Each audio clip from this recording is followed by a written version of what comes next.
Στούμε λίγη βοήθεια.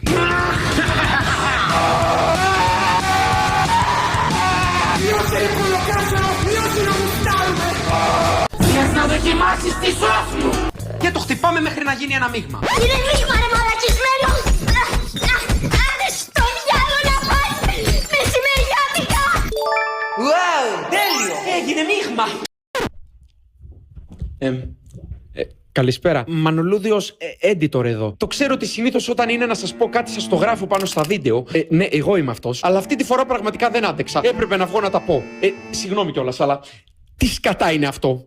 Ποιος τρώει έτσι ένα μπέργκερ? Το κατέστρεψε το καημένο. Είναι δυνατόν? Αυτό είναι στην κυριολεξία η έννοια του τρώω σαν βόδι. Τέλος πάντων, δεν έχω να πω κάτι σημαντικό. Απλά δεν μπορούσα να πιστέψω το γεγονός ότι έτρωγα έτσι. Ότι έτρωγε έτσι. Ναι.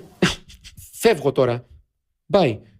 Και πείτε του κάτι του μαλάκα. Με έχει και δουλεύω από το πρωί μέχρι το βράδυ. Δεν αντέχω άλλο. Τα έχω φτύσει.